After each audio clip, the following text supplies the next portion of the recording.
Good for them. Trying to get away from it.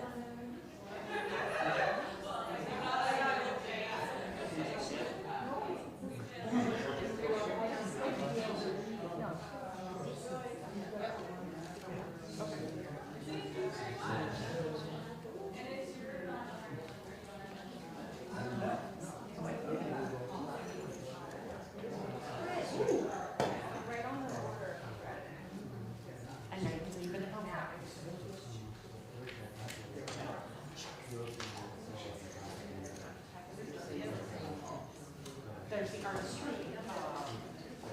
Artistry is crafting slash theater slash arts. Okay. Yeah. Yeah. And I did that. Excuse me. Do you happen to have the But yes, there's.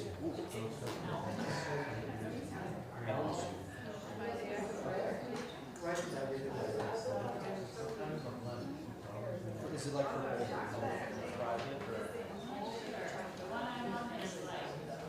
Why are you shocked?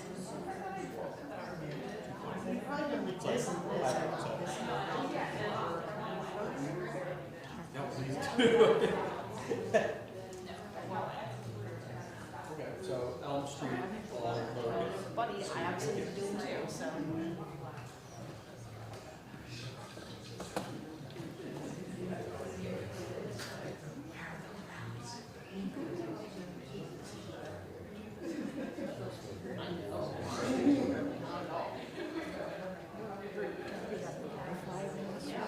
Oh yeah, just so 2.4. It's Elm Street, ELMSTREET, Okay. all lowercase. Okay, maybe, of course.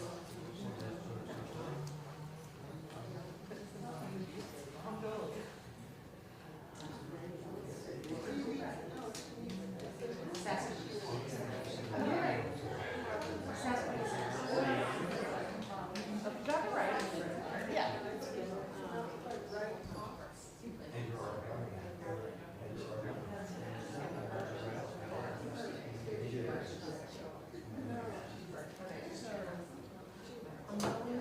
New York. And does not like Danny is stressed out about it. Danny likes to fly by his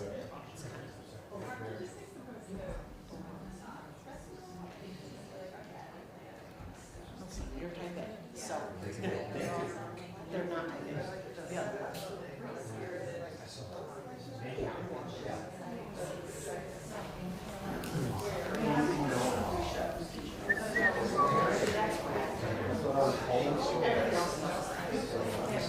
Okay. Yeah, why not?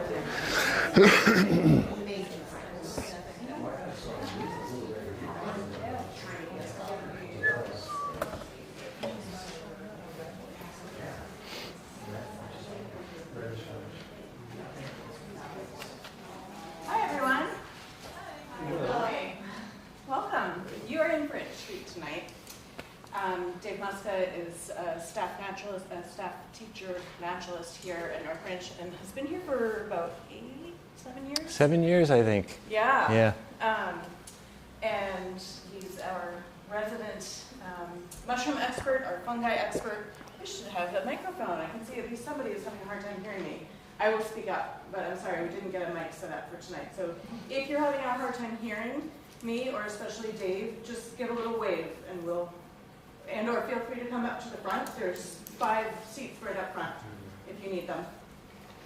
I didn't prepare any remarks tonight, but I just wanted to welcome you all. Thank you for coming to North Branch. Maybe give a hand if this is your first time here at North Branch. Wow, that's great. Welcome, that's so great. Raise your hand if you've been here way more times than you can count.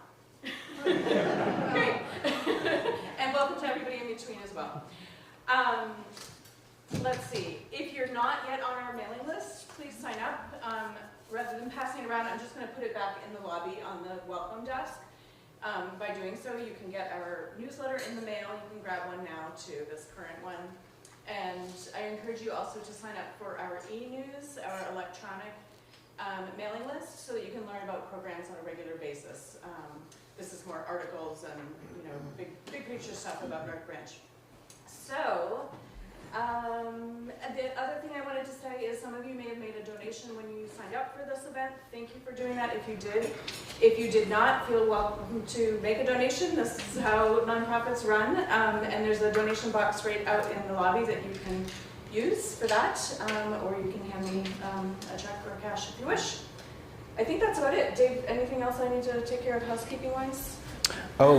We have tea in the kitchen. Excellent. If you're into hot tea on an 80-degree spring day. You never know. You never know. Some people are. That's cool. I drink tea at night. You put ice in it. Yeah. And then bathrooms, there's one right here. If that's occupied, you can go through the kitchen and to your right. And there's another bathroom out there. Yeah. Great. That's it. Okay. Thanks, Emily. And thanks to Orca for broadcasting, and welcome to all of those of you who are watching on the interweb. All right. Thanks. Dave, over to you. All right. Thanks, everyone, for coming. It's good to see all your faces. Some familiar faces, some new faces. How many of you have seen fresh fungi fruiting this year so far? You have. Any more else? Yeah? Okay, cool. Not here in Iowa. Okay. Nice. It's quite a trip to Iowa to get a morale right now. Well, that's awesome. Great. I've only seen one fruiting body this year so far that's fresh, I think is the scarlet cup.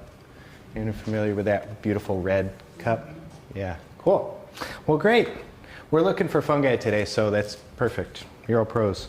A little bit about me. That's me, with a beautiful chicken of the woods out of the Adirondack Mountains. I'm a naturalist and educator here at the North Branch Nature Center. And I teach a lot of the eco program. Well, much of my time spent here is teaching children, with educating children outdoors. And we spend a lot of time with fungi, actually, which is awesome and fun. I specialize in wilderness living skills, mycology, wildlife tracking, and I've got my own business, Ondatra Adventures, that I've been operating for, I think it's been like 12 years, in New York and then back this way. And I run a lot of mycology classes out of that as well as the Nature Center. And I'm on the Fungal Scientific Advisory Group leadership team for the state. I think it should be called the Council of something like Council of Elrond or something like Lord of the Rings. But that's what we've named it. So I want to start with just a little bit about what a fungus is. We're going to talk about community science in Vermont, mostly, and how we can all be involved with that. But I want to orient us to who fungi are. They're an entirely separate kingdom, the fifth kingdom, described in 1969 first as a kingdom, which is recent. I bet some of you have learned about fungi in a different capacity than its own kingdom. I love it when it happens in my classes. But their cell walls are composed of chitin, and chitin is the structural unit of the exoskeletons of crustaceans and insects. To give you an idea what that feels like, fungi are heterotrophs, meaning they absorb their nutrients from other things. They eat other things like we do, right? And the other bit about them that's really unique is they take in nutrients through absorptive consumption. Basically, they send enzymes out into the substrate, break it down, and suck it up. Through their fundamental unit of growth there, which is a hypha. Hyphae are plural, but they're tubular filamentous cells, and it's the foundational structural unit for fungi. Makes up all of them, and that's what they look like. And when we aggregate these together, we call them mycelia, or mycelium singular. And that's a bit what they look like.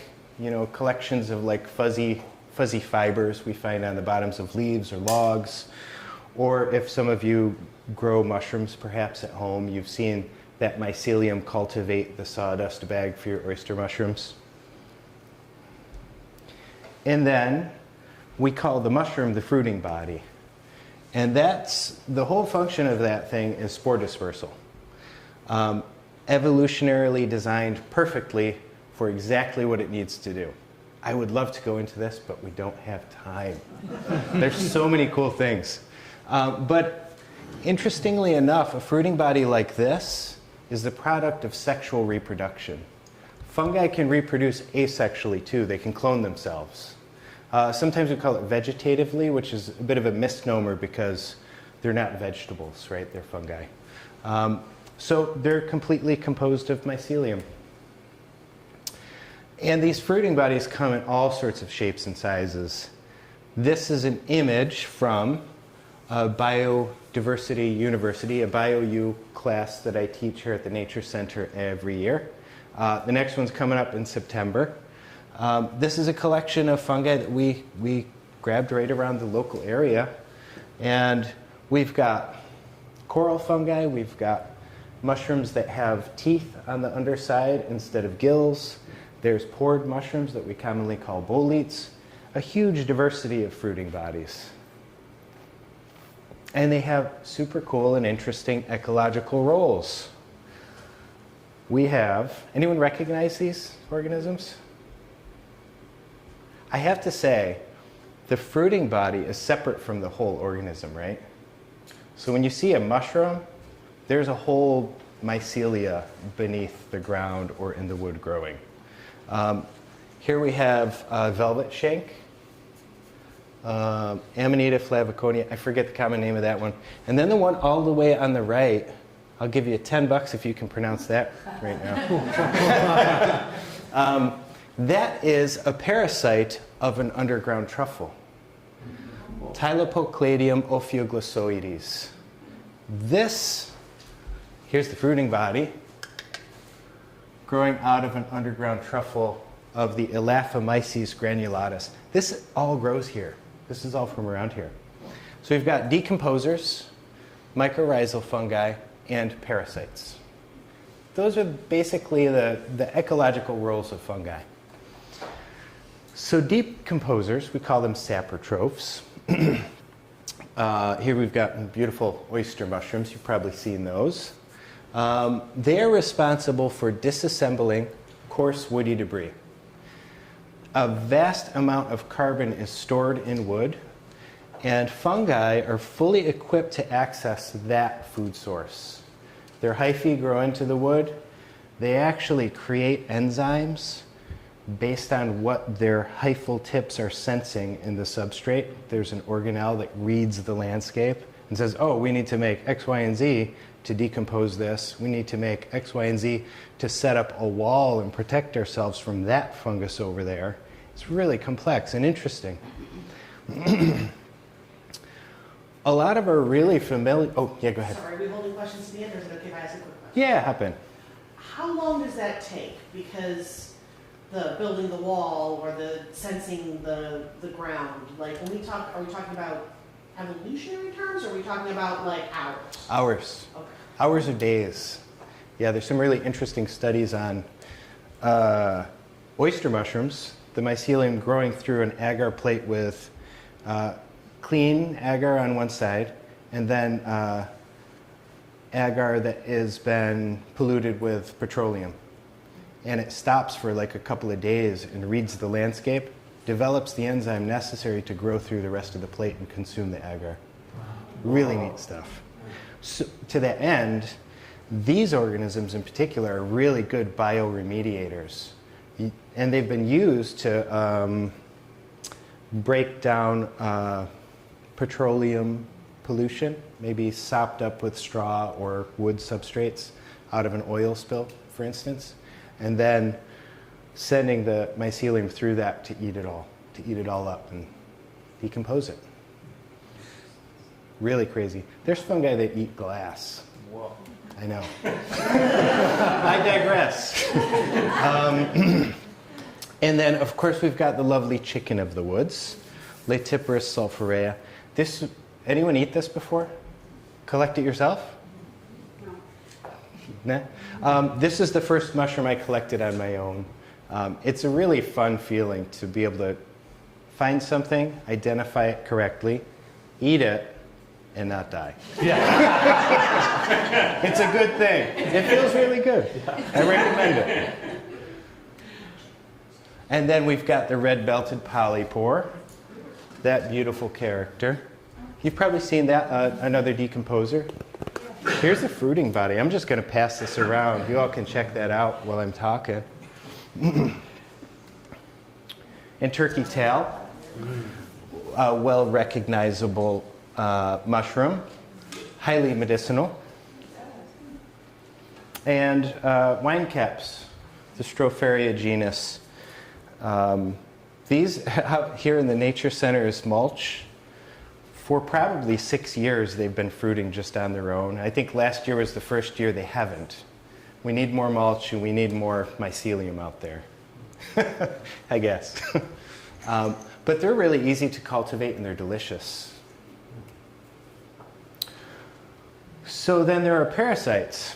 And like I showed you with the Tylepocladium, that's parasitizing another mushroom. We see fungi that are parasitizing insects. Are you all familiar with the story of cordyceps and you know how they turn the cordyceps or the whatever the entomopathogenic fungus is, controlling the minds of the insect to crawl up to something really high? And this is an arthropod, polydesmid millipedes that are local. If you shake them up in your hands, they smell like cherry Coca-Cola. That's their defense mechanism. It's like a cyano-based or like a cyanide-based compound. If you were to eat it, it would be really disgusting. And you'd spit it out, not want to eat one again. But I was seeing these for years, like collecting on top of sticks like this. And I studied mycology in college in the early 2000s. And I kept thinking about the entomopathogenic fungi and thinking, I wonder if that's part of this story. Why do I find these organisms clumped together and dead? And basically, that is the story. A spore from the Arthrophaga genus attaches itself to the exoskeleton of this arthropod and begins to grow into the organism. And through a series of really interesting and probably new discoveries, folks are finding out how they do this, but it controls the insect or arthropod to climb up to something tall that has the perfect humidity and the perfect height so that this fungus can create a fruiting body. But what it does is it kills the organism, and they do like a death bite. They clamp onto something. It kills them, eats them from the inside out, creates a fruiting body, and then sends the spores out, and they do it again. And that cycle continues. There's some really interesting videos on ants. Just like go down a YouTube hole with zombie insects, You're going to love it. Yeah, right? I think the show Last of Us is based on that. I haven't seen it yet, but I hear it's pretty interesting. But, these parasites control and regulate populations, right? They're nasty. No one really likes a parasite. But they have a function. Like all of these organisms have a function in our world. And what people are learning is that they can use these organisms for population control of invasive pests. Something we're seeing now in the last maybe 5 years is an increase in the winter tick, which is decimating the moose population. Well, some folks have figured out that if you use Metarhizium, the genus for Metarhizium, it specifically attacks that species of tick. So they're coming up with these ideas of tossing out like these fungal bombs out into the forest to help keep the tick population down. Same with the spotted lanternfly. Ophiocordyceps is a genus that has been described as being useful for that. So there's ways to regulate a lot of these pests or invasive species, or species that we're seeing increase or move as the climate warms and changes, right? Which is why the winter tick population is so bad. Our parasites leave us with some delicious mushrooms. This is Hypomyces lactiflorum, which is a fungus that parasitizes Russula genus or Lactarius and create these really oddly misshapen fruiting bodies. And they're quite delicious. This is the lobster mushroom. Have y'all had this? Cool. And so here, this is an organism that's a really interesting hybrid of the two ecological roles of a parasite and a decomposer. This is an Armillaria genus. A particular individual was discovered in I think it was the late 90s, to be inhabiting 4 square miles of forest and conservatively aged between 2,500 to 8,650 years old. So that's a wide margin of error, right? But it's about the biomass of a blue whale. This thing is really old and growing over a huge, vast portion of the earth. And what allows it to do that is this structure right over here. This is a bundle of mycelium inside a sheath of chitin, right? Chitinized sheath that is also melanized. What is melanin good for in an organism? Anyone know? Protection from UV radiation, yeah. So these organisms can grow these what are called rhizomorphs that grow into the ground, above ground, into trees. They parasitize trees and travel vast portions of the earth and parasitize the trees, then kill them, and then decompose their bodies. One individual can do that. So we've got an organism that is long-lived and well-established in forests. The honey mushroom, that's a common name for this organism. Does it taste good? Yes. They don't taste like honey, though. Yeah, they're like, Armillaria mellia is one that is, I think, is the honey mushroom, but you can call them all honeys. But it's like the honey color. Mm. It's like a bit of an amber. I was looking for the voice. Yeah, they're beautiful. Where I grew up, I think it was a Polish population. They called them pulpinki. Mm. So I learned them as pulpinki when I was a teen. We'd go out looking for them. They're pretty good. It's nice to know how to cook them. Every mushroom has its own style, right? Mm-hmm. But I recommend finding them. They come up in the autumn, late August, September around here, probably September around here. And then we have mycorrhizal fungi, which is the final ecological role I'm going to share with you. And essentially it's a mutualistic relationship between fungi and plants. It is a relationship that's at least 95% of all vascular plants have it. I mean, it could be like up to 97, 98%. And it's a really complex suite of resource exchange between the plants and the fungi. So this is between kingdoms. And how it works is that the mycelium of a fungus infects or penetrates the root systems of, let's say, this oak tree. And in between the cells or into the cells, there's a few different varieties of how the mycorrhizal fungi infect the roots. But there's an exchange of nutrients between the tree and the fungus. The fungus reaches out into a much larger surface area to take up water for the plants. So it keeps the plants from fully desiccating or helps them be drought resistant. And it's reaching out into the substrate, accessing nutrients that the trees can't physically get to, as well as accessing nutrients that the trees have difficulty getting, like nitrogen and phosphorus. So The fungi are taking in these minerals and nutrients and shuttling that to the tree. And we could say in return, it's kind of complex, it's not totally like trading, but in return, the fungus receives sugars. What's interesting about this is the fungus, as soon as it gets the sugars from the trees, it reformulates it so it can't go back. Kind of like keeps it. But what's really interesting, there's some research indicating that plants have some degree of control about how nutrients flow through the mycorrhizal network. Because let's say we've got that bolete there. Let's say that bolete is growing into that oak tree.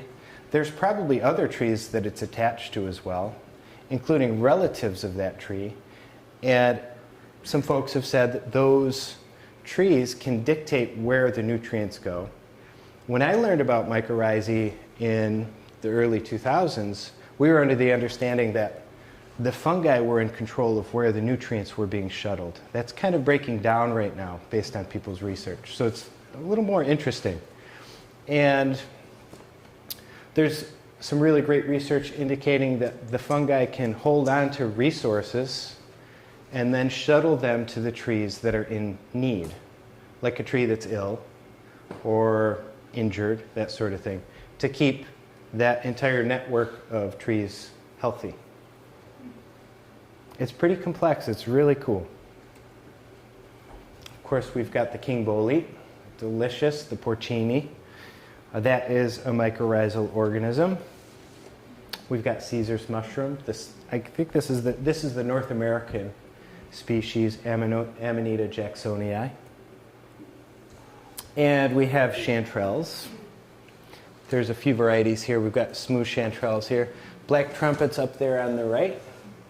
And then a wonderful bounty from a walk.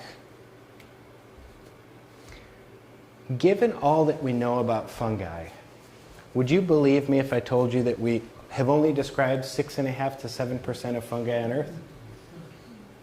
We don't know anything. It's amazing. There's a lot to be understood here. This is a view of Camel's Hump, I think from the north. So we're going to be talking about the fungi of Vermont from here on out and the conservation efforts that we're putting forth in the state. Before we go there, I just kind of want to set the stage for how these organisms interact with each other. Because fungi have been left out of the story for a long time. We have ram's head orchid. Orchids have an obligate relationship with mycorrhizal fungi.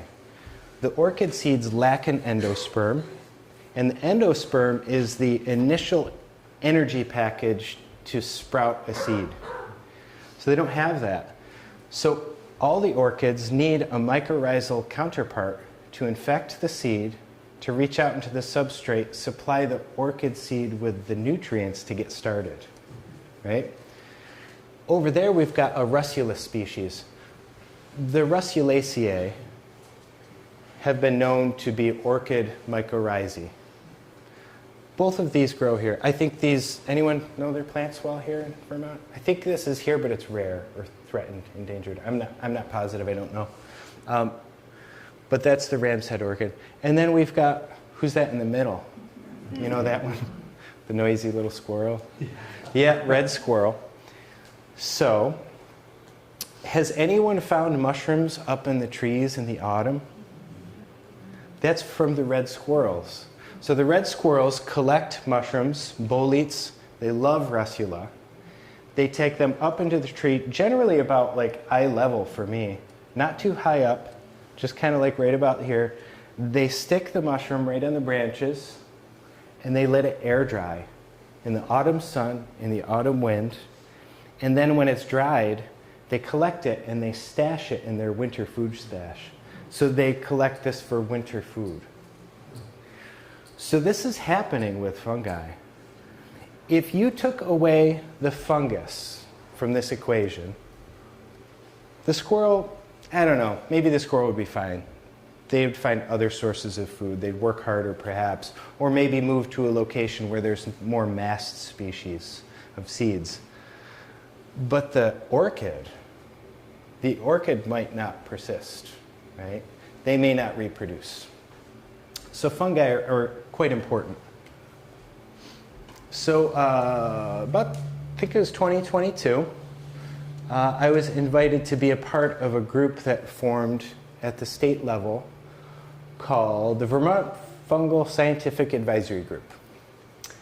And we've got like a leadership team, and then we've got like general public members. So if you're really into this stuff, come see me. We'll get you in on the group. But basically our goal is to help inform the state on how to work with fungi, basically. But to get there, we have to understand, number one, what fungi are here in the state. We want to educate people on the value of fungal diversity and the importance of fungal habitat, how it all works together. And then we want to identify what species are rare, endangered, or threatened. Isn't that a beautiful coral? Super cool. To get there, we need to develop a comprehensive understanding of the macrofungi, meaning the fungi that we can hold, the fruiting bodies that we can pick up. Because there's a ton of fungi that we need microscopes to see or hand lenses to get down and check out, and they're super hard to ID, at least just with visual features. And then we're pointing towards the inclusion of fungi in environmental policy for ecological assessments, environmental health impacts, and conservation initiatives. If fungi is that important, it should be included in all of these things. We know that fungi function at an ecosystem level. So that's where we're headed and what we're working on. So this is kind of a tough nut to crack. We have to figure out how to collect all of this information with 10 people.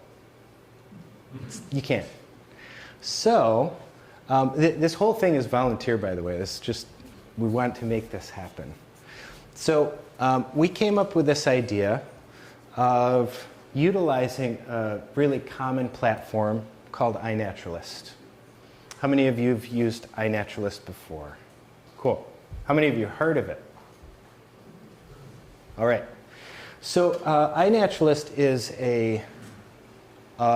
essentially a crowdsourced digital database. And it works a little bit like this. See these 3 photos? These 3 photos offer features that could be used for identification of this fungus. Lacaria ochropurpurea. These are screenshots of my phone. You upload this app to your phone, and then you find a mushroom. Whether you know it or not, doesn't matter. You just walk up to it and say, wow, that's a cool mushroom. I want to take a picture of it and put it on iNaturalist. Maybe it'll help me ID it. So you walk up to it and you take good quality photos, the cap, the habitat photo, underside of the cap, how do the gills attach, maybe one with another mushroom standing by, some measurements, useful. You take some nice photos, and then you click on that little bit here that says, what did you see? And the software will generate some ideas for you. They're not 100% accurate, but it'll give you some ideas, and you can scroll through and say, well, I don't know if it's ochropurpurea or Lactarius subpurpureus or Haria chromipes. You could go down the list and say, I don't know how to do this. But you could say, it looks like a Lacaria, and you can click on it. Or you could just say, I don't know, and it gets dumped into the fungi category, into the kingdom. And then you save it, and you move on. The interesting thing is that it saves the location, which is important, the date and the time. You can set the settings to be private, like for instance, if it's in your backyard and you don't want people to know that there's this super cool mushroom that they could pick in your yard, like if it's an edible, or if it's really rare or unique. Or you could keep it open, which is what I do for most of my observations, unless they're like a highly sought after medicinal mushroom that I know someone's going to come clean the stump, that kind of thing. I'm like, I don't want that to happen. I'm going to hide this and just add that to my INAT page. So then you hit save and move on. Oh yes. Okay. Here's my question. Okay. How do you avoid killing it? So you see a nice mushroom with fruiting body, and you want to take pictures for iNaturalist. Yeah. So you take a picture of the cap, and you want to get probably the gills or whatever have you. And doing this doesn't really work. So how do you avoid tipping the sucker over to get the picture that you want? Super question. Well, this gets into ethics, right? Like, should we be picking all the mushrooms we find? Probably not. It depends on what it is, really. You can pick a lot of mushrooms and the organism will be fine. But sometimes you find one fruiting body in a whole forest of a unique fruit, a unique mushroom. What do you do with it, right?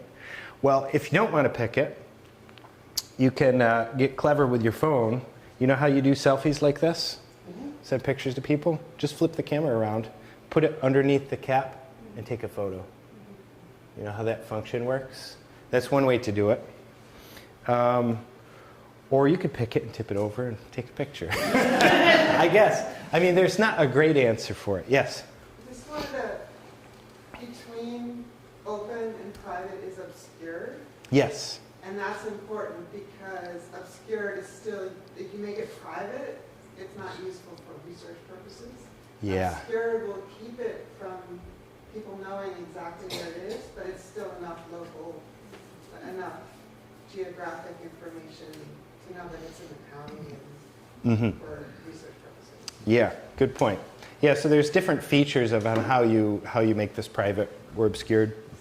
I recommend going through the iNaturalist page, and you can see those designations and see how you want to upload photos. Thank you for pointing that out. I'll talk about that in a second. So if you want to know how to do this, we've got a page on the North Branch Nature Center website called the Fungi Vermont Program. And you can do the drop down in nature programs and go right to the page, and this will spell it out for you. And there's a few levels to this, right?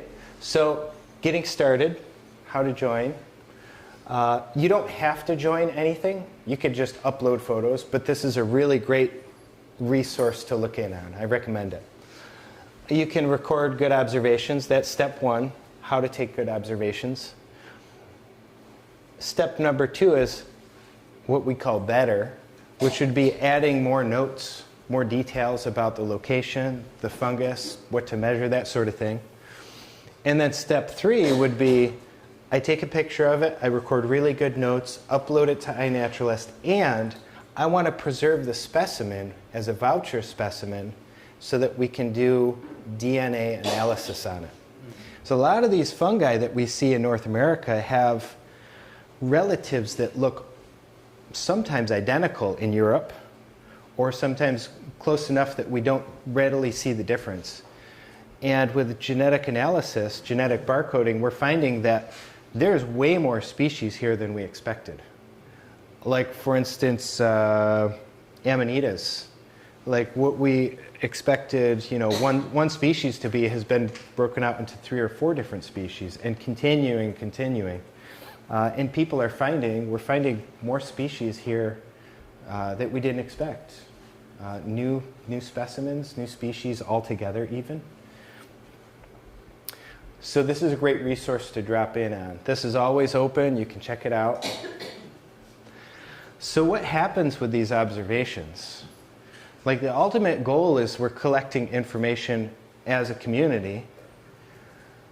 And by the way, you don't have to do anything special for it. You could go out with your kids and take pictures of mushrooms and boom, there you go. You don't even have to know who they are. I'll get to that in a second. But in 3 years, we've got 97,000 observations. That was like a couple days ago, I took a screenshot of this page. Super cool. That's a ton of information. Out of those, 1,697 organisms have gotten to a species. What we have here is what's called a project in iNaturalist, the Fungi of Vermont project. Meg Madden created this project, and since she started it, it's been scooping up all of the fungi that are recorded in the state. Whether or not you mean to put it in here, it scoops it up, which is great for us. What we end up with is like all these observations. Those are all the species in the middle. But what I want to point out is some of these features here. All this yellow needs ID, and the green, which is 26,135 specimens, are at research grade.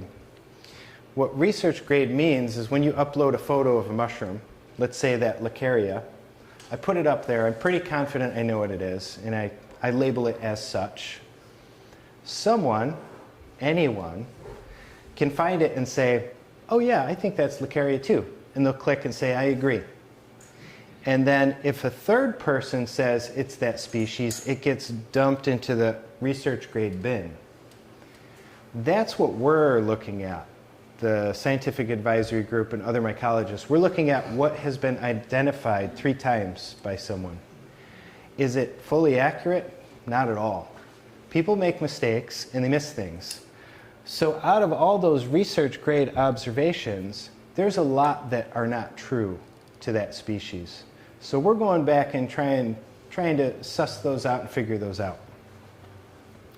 You all can do this. You all can go in iNaturalist, go to the Fungi of Vermont project page, and just start sorting through pictures. Say, oh, I know what a chicken of the woods looks like. That's this, that's not it, and you can kind of go through it and help us out. So the benefits of collecting all of this information, number one, not one person has to do it all, or a team of paid scientists. We're collectively doing this. It's crowdsourced, and anyone can participate. Again, you don't have to know how to identify these organisms. It's a large sample size, which is useful. Large sample sizes are good. The identification is also crowdsourced. And observations can be used for further study. For instance, Amanita jacksonii. People are wondering how many are here in the state. Well, you can look and see how many observations have been uploaded to iNaturalist. Or you can focus on habitat types. You can really get a lot of good information out of this. That brings us to a really cool new update. The fungal SAG, as we call it, had acquired some funding to employ Vermont Center for Eco-Studies to build a Vermont Fungi Atlas. And this is on their website. I think it's under Wilderness Projects, part of the Vermont Atlas of Life. And you can go to this and just search for species. If you look all the way to the right, it says 144 data sets. iNaturalist is one of those. So this is iNaturalist is scooping a lot of information from other sources, including Mushroom Observer, which is what mycologists generally use to collect information digitally. We figured iNaturalist was so easy to use and people were using it already. Why try and turn everyone into a mycologist to use Mushroom Observer when we can use iNaturalist to get us to a good basal start? And then there's all the records on the left, all the contributors, images. If you go looking, you can just kind of poke around in here and just wander around. But you can also type in who you want to look at.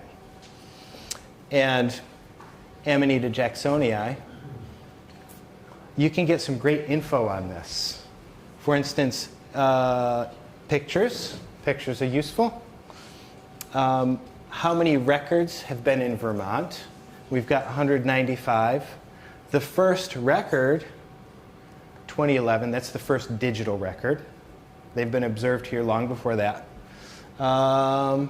Last digital record, look at that, last year, August. And you can also scroll through that phenology calendar, and it gives you how many were found in this week, what the frequency was, that sort of thing. I think that says 43 out of 195 observations that year were in the month of July. So you can get some really great information. If you scroll around and look about, you'll find that there's a lot of information on taxonomy. Who are they related to? What is the family? That sort of thing. Also information on how to identify them. Measurements, habitat type, etc., etc. Now I want to come back to this here. Do you see those S rank NA, IUCN NA, VT list NA? We don't have the information on those yet. But these would be like species of concern, threatened, endangered, that sort of thing. We're right now collecting the information to understand how we can designate these organisms. So that's on its way. So getting involved. I like to think, we can just all follow our curiosity, right? If you're into birds, explore birds. If you're into fungi now, explore fungi, right? Just be curious, ask questions. Interesting, I never saw this before. Let me take a picture of it. How can you contribute to this initiative? Well, you can get using iNaturalist. iNaturalist is a really great tool. I had a hard time getting to the point where I was happy taking photos in the woods all the time. So sometimes, I'll tell you, I'll leave my phone home. And those are when I find the really cool specimens. But I also think it's important to leave the digital stuff behind and to just enjoy nature. But do set up an iNaturalist account.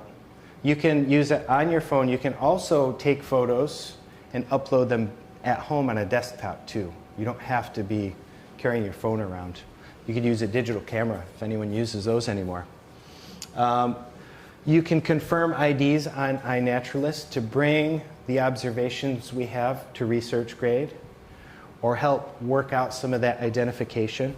And that's actually a really great way to learn fungi, is to look through iNaturalist and see how people are identifying these things.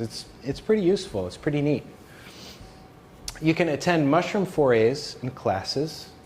I highly recommend that. In-person learning is really important to get details of macrofungi that you can't really get in a digital format. You can also ask questions. You can talk about it. There's also something about learning a skill like this in a community of people, that you can ask them and say, hey, is this right? Am I seeing this right? I don't understand how these gills connect. Can you show me? It's so much fun to just do that together. And we're all looking for a way to be social too, honestly. We're all looking to connect. It's a great way to do it. And share your interests and passion for fungi with other people. Like I said, I work a lot with children, and I spend a lot of time talking with kids about fungi. They know how to be safe around them, and I'm happy to talk with people afterwards about this, how I work with kids in a safe way, and to foster that inspiration, that desire to learn more about fungi. And they know what to do around them. They know what's safe, what they can explore. And then, those kids that are 6 looking at mushrooms, where are they going to be in 20 years? I know kids that are 7 years old that know species names like that. It's so cool. So I want to share with you some learning opportunities in Vermont. And this is super cool. When I moved to Vermont about 7 or 8 years ago, I didn't hear anyone teaching classes. I didn't see anything really happening. And now there's a ton happening. It's so cool. Just last year, the Vermont Mycological Society began in Marlborough, Vermont, vermontmyco.org. We have 2 of their members on our leadership team now, and they're running forays at least once a month. There might be a couple of forays every month from May to like October. And forays are basically meetings where you go out and you collect mushrooms, you take pictures of observations, you bring them back, dehydrate what is useful for collection, eat what is useful for food, and you can learn a lot in person that way. North American Mycological Society, or Association, NAMA, is offering their annual foray September 11th to the 14th, right down there in Marlborough, in that general area. Might be Plymouth. That's going to be super cool. If you really want to get your hands on some mushrooms and talk to some really interesting people and learn a lot, that's the place. They have walks you can go on. You can help with ID. You can really get involved. Northeast Mycological Federation has a foray the 18th to the 21st of September in Ithaca, New York. That's going to be super. That's me on Dr. Adventures. I run classes through that organization as well as through the North Branch Nature Center. If you're looking for me, I put this together, I was like, oh my God, this is giving me a panic attack. That's me and Mushroom. So on Dr. Adventures, that's my contact info. North Branch Nature Center, you can find me here during the school year. During the summer months, I am running just on Dr. Adventures courses. But the green classes are North Branch Nature Center. The maroon classes are on Dr. Adventures. Up next, May 10th, a mushroom walk here at the Nature Center. I hear it might be full, but I'm going to look at opening up the enrollment because I think we can probably get a bunch more people in. So if it's full, sign up on the waiting list. And that will be a walk for looking for spring mushrooms. I'm not sure how much is out, but we're going to look around and have some fun. Wild Mushroom Immersion, June 28th to October 18th. That's one Saturday a month for the fruiting season, basically. And that is for people who really want to dive in, learn about fungi, learn about conservation, learn about mushrooms as food and medicine. That's like kind of like learning in a community over the course of a season. I think it's the 12th year I'm running that, and it's a lot of fun. Mushrooms of the Northeast in Cherry Valley, New York, at Hawk Circle Wilderness Education Retreat Center. Wild mushrooms in cultivation, 2.5 days. And then here at the Nature Center in September, BioU mushrooms, field ID, and fungal ecology. And that, I think, is year 6 or 7 here. So there's some options to get learning, to get involved. And the idea, ultimately, is to include fungi in our long-ranging view of ecological systems and how we interact with the natural world. We know flora, we know fauna, but fungi are the organisms that are kind of like tying this whole globe together. Yeah, any questions? That's it. Okay, yes. Thank you. Yeah, that'd be great. Thanks, Emily. Yes. I have 2, and I don't know anything about mushrooms. So Cool. These are like, they may be really dumb questions.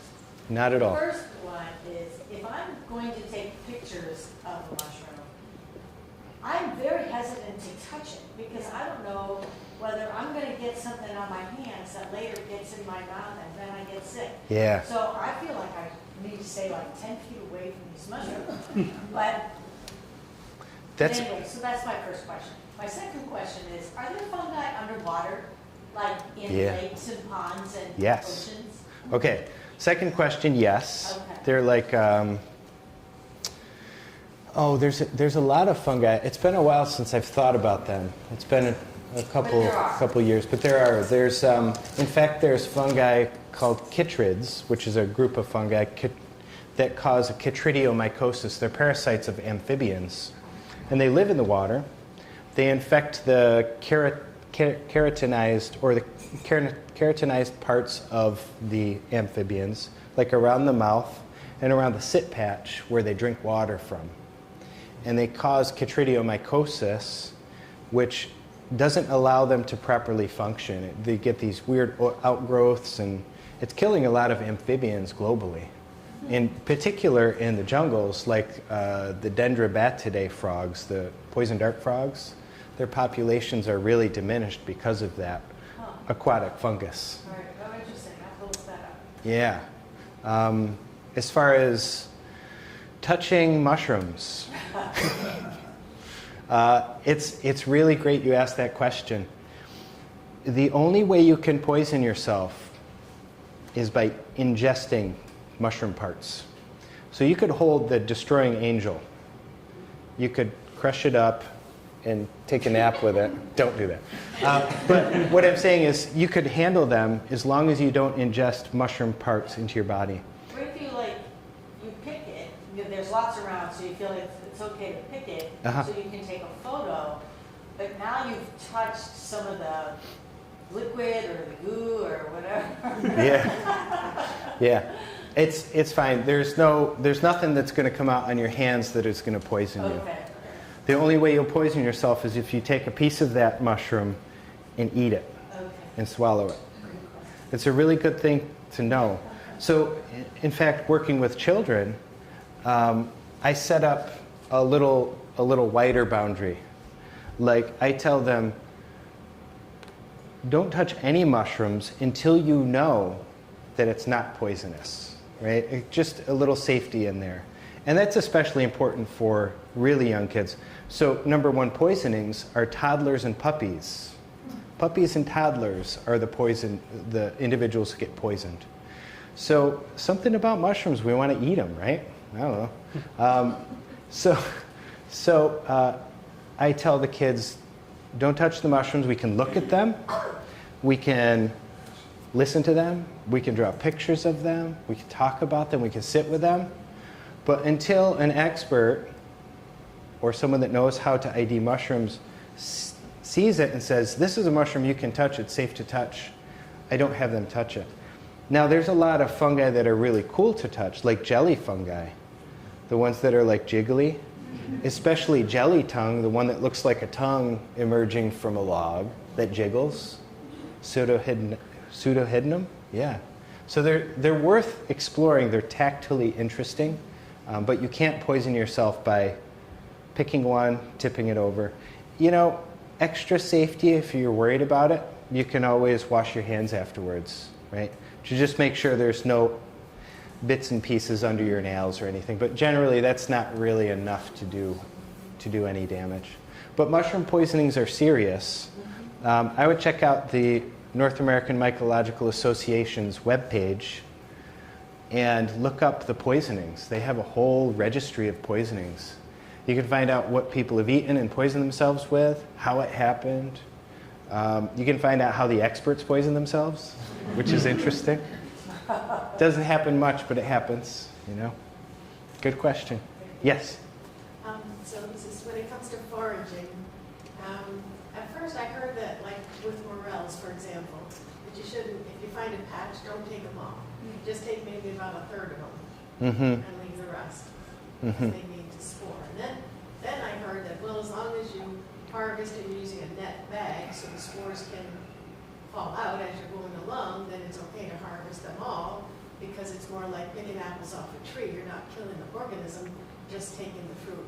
Yeah. So, is there a way for you to, when you're foraging, can you tell by observation if the mushroom has already let its spores go? Sometimes you can tell if they're mushrooms that grow together in a group, like a bouquet. They'll be stacked on top of each other. And sometimes you can see the spores landing on the other cap. Okay. Or you can see the spores have landed on the stem. Like it'll be like a dusting of color. So I know both of those ideas about, you know, the ethics of collecting, basically. People have mixed opinions about it, including mycologists. There's been some studies that have shown that Like, yeah, you can pick all the chanterelles in the forest, it's fine. But I question that, honestly. You know, I think there's something to be said for thinking about other organisms, not only the fungus, but all the other organisms that might depend on the fruiting bodies, right? Like I mentioned, the squirrels collecting all those resula. So there's other organisms at play here too. So, you know, it depends on the organism, really. And it's true having a basket or a mesh bag can help spread those spores, kind of like Johnny Appleseed type character. You're walking through the woods with your basket, spreading spores everywhere. That's a good thing. But as far as like a definitive answer, you know, I tend not to collect more than I need. So I decide what my need is. I don't sell mushrooms to restaurants. It's just something I've chosen not to do. So when I collect, it's not for money. It's for my own personal use and for medicinal use, or if there's a class, we're collecting for the class. So I think about the organism first. They're creating fruity bodies.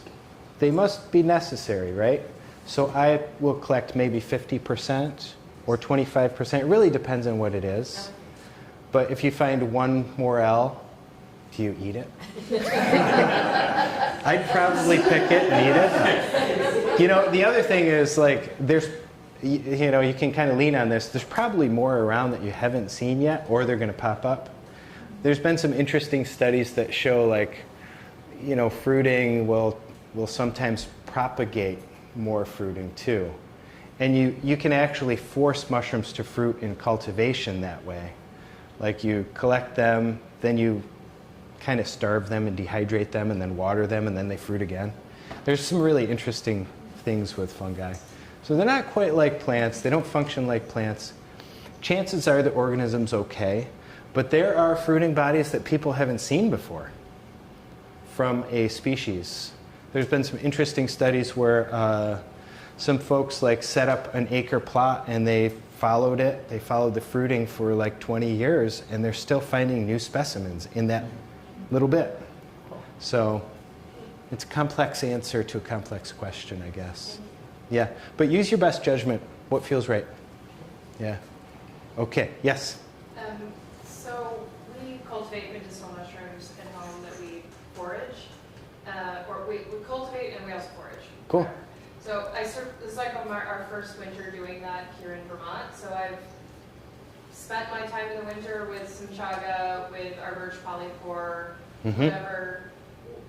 I'm like becoming like a major stalker, like waiting for some new turkey to come out or whatever. When do we start seeing some sort of new signs of life?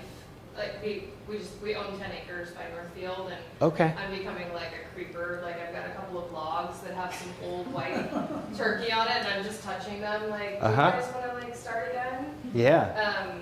And is the white like older hard turkey, like does that still have medicinal properties? I'm gonna feel like no, but yeah. maybe two questions are. Yeah, you want to collect fruiting bodies that are fresh so that those like constituents haven't broken down through the course of winter and decomposition. Turkey tails, I think, if I'm not mistaken, I think you'd probably start seeing them fresh in August, end of July. What you can also do is go on to the Vermont Center for Eco Studies. Go onto that website, look up turkey tails, and see when the frequency of fruiting in Vermont is. So you could just go right there and see how many people are seeing that specimen and when, and where even. You can find out where. But just like in general, like is it closer to June, July that we For start turkey seeing... tails? No, Or just in general? In general. Oh, Just in okay. general. In general, things really start to kick off end of June, beginning of July. Okay. Like end of June is when I generally start teaching mushroom classes, Okay. and because there's a greater diversity. But there are fungi that are beginning to fruit right now. It's just the diversity is lower. And then end of June starts to kick off. July is really good. August really good. September. In October it begins to like start decrease in frequency. But we'll get mushrooms like in through November and December too. Okay. Yeah. Yes. So, are there any mushrooms that we should worry about introducing? like you mentioned the wine caps. Yeah. And so like I, put some wine cap spore in our wood piles and it started to pop up in the woods. Yeah. And I haven't seen it anywhere else. So like, is there, with all the varieties that are like available as spawn, should we be thinking about invasive species of fungi? Yeah, it's a super question. I don't know a lot about the competition between fungi that are introduced and not, but there is competition. About 5 or 6 years ago, I was in New York State, west of the Hudson River near Albany, New York, teaching a mushroom class, and I found, excuse me, yellow oyster mushrooms propagating the forest. They're a European species. I think they're from Russia, that area. But they're cultivated. And I looked at the occurrences, and from Ohio, they are moving east. Excuse me. So they're causing a bit of a problem for the local native oysters. So it is a problem.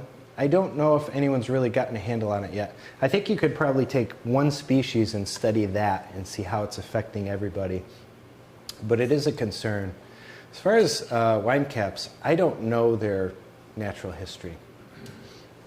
I know there's native Stropharia, but I'm not sure about those. Excuse me. Yeah. I would do a little more looking into it. I don't have great answers for you there, but there is an impact.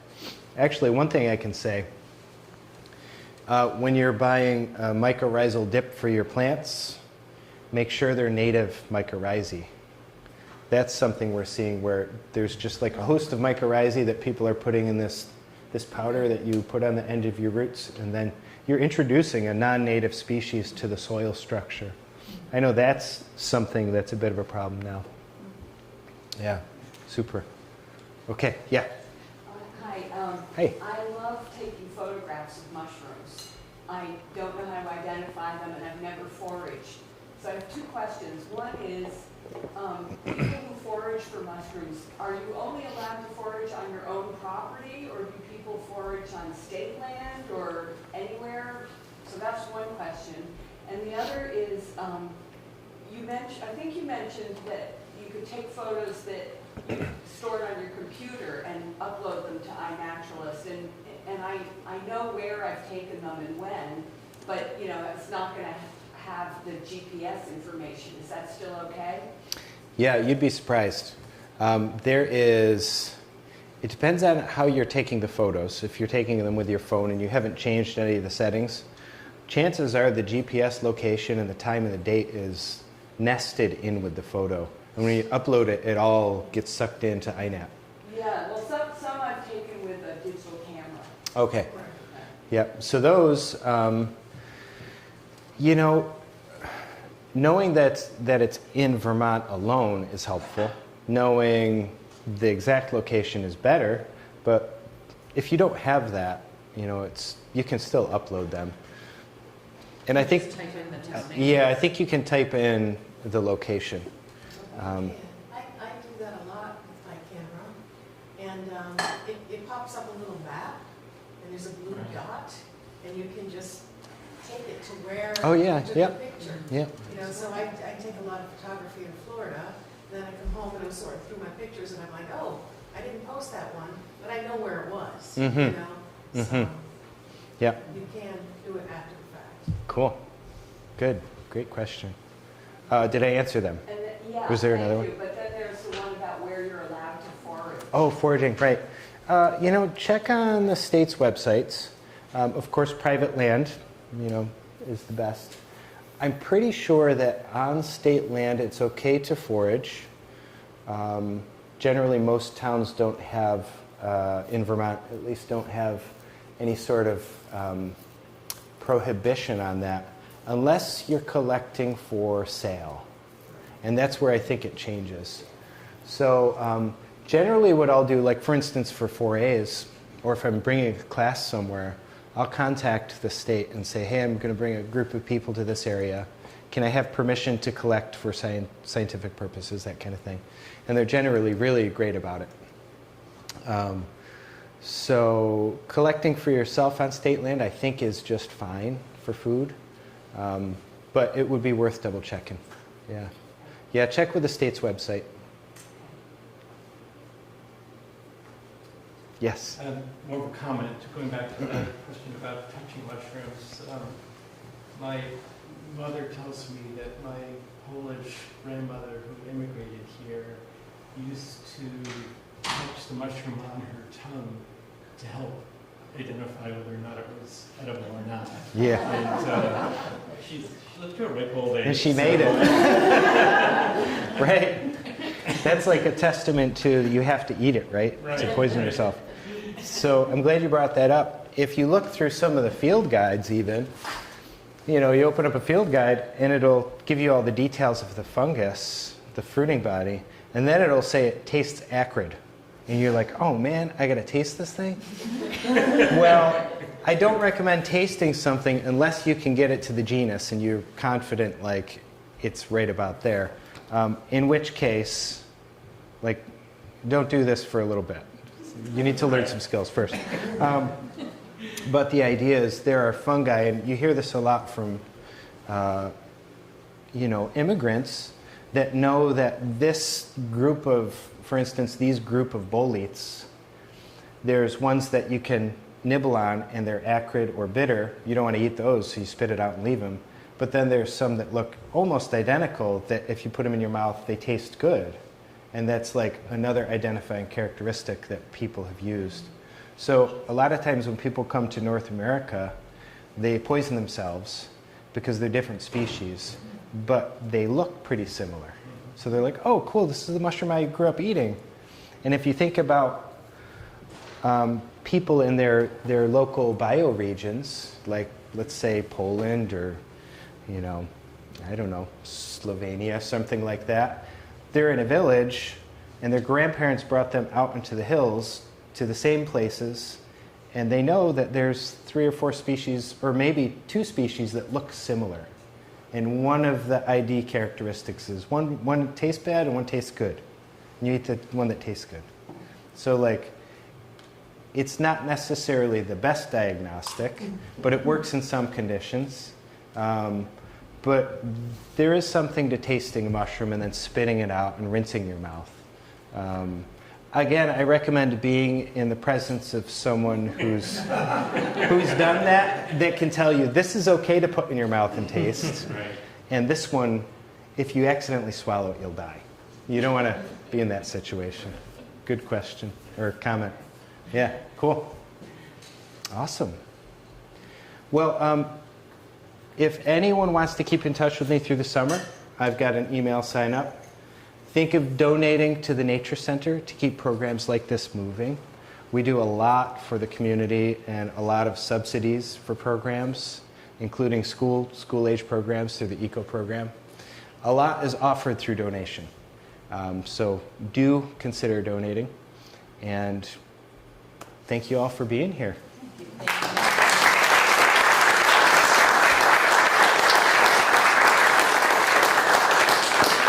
And I'm going to be here for a little bit if you want to chat.